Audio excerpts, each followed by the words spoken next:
Here is the Earth. The Earth's lithosphere is made of various tectonic plates, which interact to cause seismic activity, such as volcanic eruptions and earthquakes. The Ring of Fire is a renowned region of volatility, with 75% of all active volcanoes. The largest plate, the Pacific Plate, interacts with several surrounding plates. At the top of the Ring of Fire, the Pacific Plate is subducting underneath the North American Plate. This subduction zone is responsible for the seismic activity in Alaska and the Aleutian Islands. There are currently 41 active volcanoes in the area, and this short animation summarizes the fairly recent significant eruption of Mount Kasotochi. Mount Kasotochi is a stratovolcano in the central Aleutian Islands, at roughly 300 meters above sea level and 3 kilometers in diameter. The volcano erupted on the 7th of August 2008.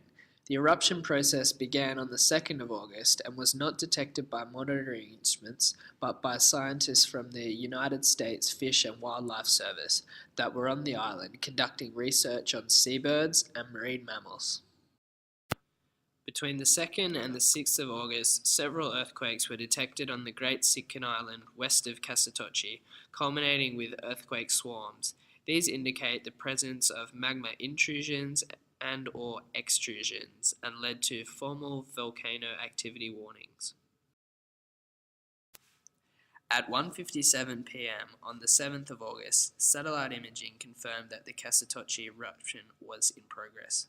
The eruption lasted for 25 hours, with ash reaching 18 kilometers above sea level. It resulted in the destruction of all vegetation on the island. Multiple satellites tracked ash cloud movement up to 80 kilometers southwest of Mount Kasotochi, reaching Adak Island.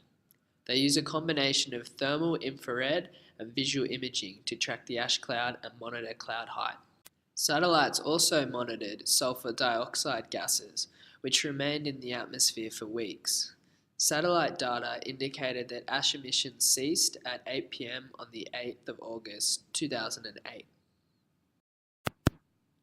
Most terrestrial species were buried under thick layers of ash and died from the anaerobic conditions.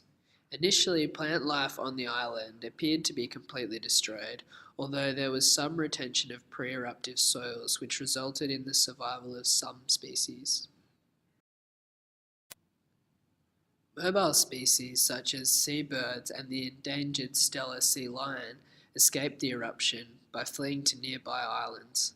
Least and crested auklets had been nesting on the island for generations, relying on deep crevices to protect eggs from predation. After the eruption, however, thick layers of tephra, tens of meters deep, completely transformed the landscape. This meant that the birds had to lay their eggs on an ash surface, making them vulnerable to predation from bald eagles and peregrine falcons. However, as the ash layer subsides due to erosion, more and more species are able to recolonize the island successfully.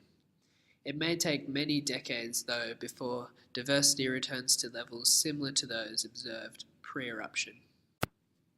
This is just one of the many examples that shows how the Earth's geological processes can influence ecological communities. Thank you for watching.